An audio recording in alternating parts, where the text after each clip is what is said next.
Desa itu dulu tenang, sangat tenang, terlalu tenang, sampai suara jangkrik pun terdengar seperti bisikan. Masalah mulai muncul ketika satu persatu warga berhenti keluar rumah setelah maghrib. Awalnya hanya gosip, lalu perlahan berubah menjadi ketakutan.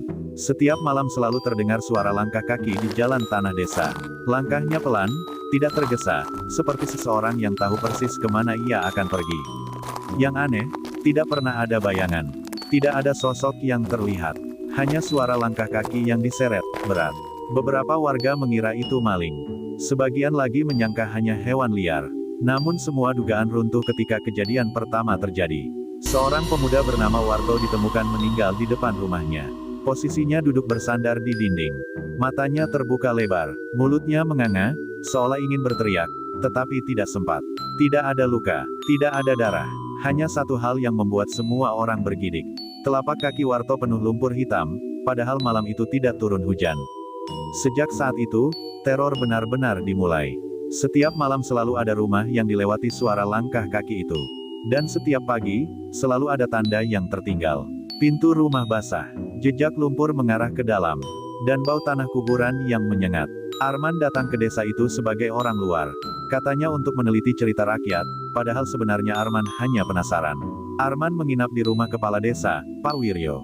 Seorang pria tua dengan wajah lelah dan mata yang jarang benar-benar terpejam. Malam nanti jangan keluar rumah, kata Pak Wiryo pelan. Walaupun kamu mendengar apapun.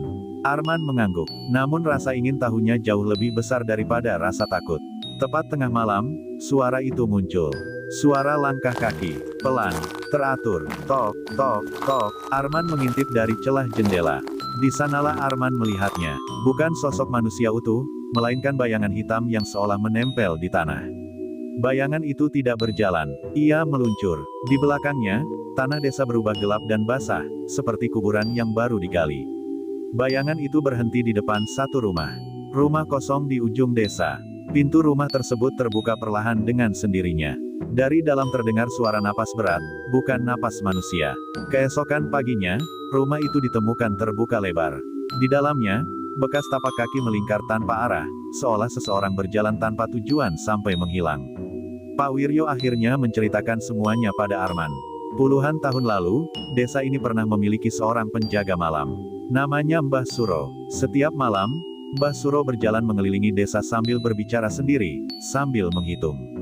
Ia sering berkata bahwa ia sedang menghitung nyawa. Warga menganggapnya gila. Suatu malam, kesabaran warga habis. Mbah Suro dipukuli, diseret ke hutan, dan dibiarkan begitu saja. Tidak ada pemakaman, tidak ada doa, tidak ada penyesalan. Sejak malam itu, setiap beberapa generasi, penjaga malam tersebut selalu kembali. Bukan untuk menjaga desa, melainkan untuk menagih. Malam berikutnya, Arman nekat keluar rumah. Suara langkah kaki itu semakin dekat. Jantung Arman berdegup keras. Arman berdiri di tengah jalan desa. Kakinya terasa berat, seolah tertanam di tanah. Dari kegelapan, sosok itu muncul. Kini Arman dapat melihatnya dengan jelas. Tubuhnya kurus, kulitnya seperti tanah basah. Wajahnya tidak memiliki mata, hanya lubang hitam yang meneteskan lumpur. Mulutnya bergerak perlahan, mengucapkan angka. 1, 2, 3. Arman ingin lari, tetapi tubuhnya tidak mau bergerak. Sosok itu berhenti tepat di depan Arman. Untuk pertama kalinya, ia berbicara. Giliranku belum selesai, katanya pelan. Masih ada yang terjaga. Arman terbangun saat pagi hari di depan rumah Pak Wiryo. Warga mengira Arman pingsan karena kelelahan. Namun malam itu, satu rumah terbakar, dan satu keluarga menghilang tanpa jejak. Sekarang, cerita ini ditulis oleh Arman bukan sebagai peringatan, melainkan sebagai catatan.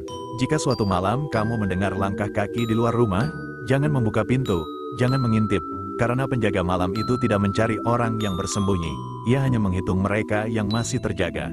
Dan ketika hitungannya selesai, desa itu akan benar-benar diam selamanya.